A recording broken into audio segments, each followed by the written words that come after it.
तो martial master के पिछले एपिसोड में हमने देखा कि फर्स्ट असाइनमेंट में 398 लोग पास हो गए थे और उनका सेकंड असाइनमेंट एक फॉर्मेशन टेस्ट स्टार्ट हो गया था जिसमें उन्हें 1 घंटे तक सरवाइव करना था।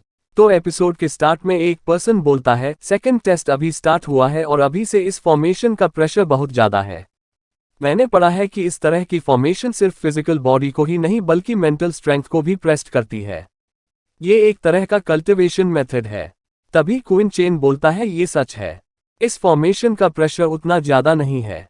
अगर हम इसे सावधानी से लेंगे तो इस प्रेशर से हमारी बॉडी को कोई भी प्रॉब्लम नहीं होगी और इस फॉर्मेशन में कल्टिवेशन करने से मेरी इमॉर्टल होली बॉडी लेवल 2 पर पहुंच गई है।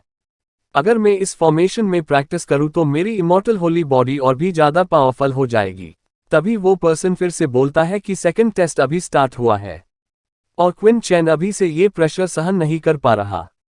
तभी वी डेस्टिनी के कुछ और लोग भी उसकी हाँ में हाँ मिलाते हुए क्विन चैन का मजाक उड़ाने लगते हैं और बोलते हैं क्विन चैन लकी था जो वो फर्स्ट टेस्ट में पास हो गया। तभी क्विन चैन के मुंह से थोड़ा ब्लड निकल जाता है।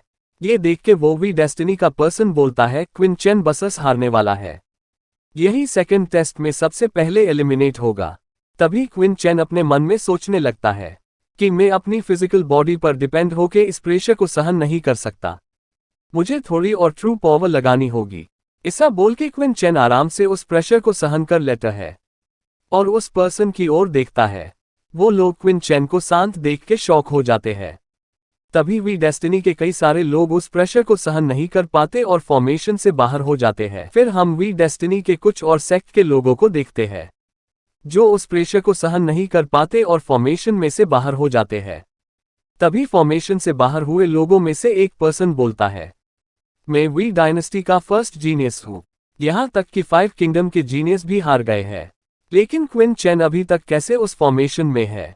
तभी हम क्विन शू और उसके सेक्ट के लोगों को देखते हैं जिन्हें अब उस फॉर्मेशन में सर्वाइव करने में प्रॉब्लम हो रही थी।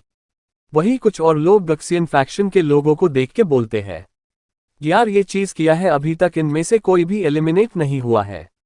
तभी नीचे खड़े मास्टर में से एक कैपिटल नाडू में वो टेस्ट देखते हुए बताते हैं कि फॉर्मेशन में सिर्फ 20 लोग ही सर्वाइव कर रहे हैं और उनमें से भी सिर्फ 8 लोग ही 5 नॉर्थ वेस्टर्न किंगडम में से है। तभी एक और मास्टर उनको बताते हैं कि वास्तव में ऐसा कुछ भी नहीं है, एंशिएंट नंदू कैपिटल की इच्छा को समझा नहीं जा सकता है। बहुत स्पष्ट रूप से कहा गया है कि टेस्ट के दूसरे लेवल में जितने भी पार्टिसिपेट होंगे उन पर उनके पावर के अकॉर्डिंग ही प्रेशर डाला जाएगा। क्विन चेन और कुछ और जीनियस आमतौर पर 15 या 16 साल के हैं, इसलिए उन पर प्रेशर थोड़ा कम होगा। उसी बीच हम वैंग क्विगमिन, क्विन शू और भी कई जीनियस को देखते हैं जो उस प्रेशर को सहन नहीं कर पाते और एक एक कर फॉर्मेशन से बाहर हो जाते हैं और गक्सियन फैक्शन के भी सभी लोग एक साथ बाहर हो गए होते हैं। फिर हम क्विन चेन और वी डायनेस्टी के उन 3 जीनियस को देखते हैं और अब उनको भी फॉर्मेशन में सर्वाइव करने में बहुत प्रॉब्लम हो रही थी। तो उनमें से सबसे पहले टियनदू फॉर्मेशन से बाहर हो जाता है और फिर एक और पर्सन भी बाहर हो जाता है और वो दोनों मिलके डी सिंह को देखने लगते हैं। तभी उन दोनों को हारा हुआ देख के डी सिंह भी बाहर आ जाता है और उन दोनों का मजाक उड़ाने लगता है। डी सिंह बोलता है मैं सबसे लास्ट में एलिमिनेट हुआ हूँ, एंशिएंट नंदू को भी पता है, मैं इस पूरे टियांजो कॉन्टिनेंट में सबसे ज्यादा पावरफुल हूँ और बोलता है कि तुम दोनों को मेरे आगे हार मान लेनी चाहिए और अभी एंशिएंट कैपिटल नंदू को छोड़ के चले जाओ। अगर मैं तुम्हारी जगह होता तो अभी तक चला गया होता। ऐसा बोलते हुए डी सिंह उन दोनों पर हंसने लगता है। तभी टियनदू डी सिंह पर गुस्सा होने लगता है और बोलता है तुमको खुद पर ज्यादा घमंड हो रहा है और तुम सच में यही सोचते हो कि तुम सबसे ज्यादा देर तक फॉर्मेशन में रहे हो। और इसी के साथ एपिसोड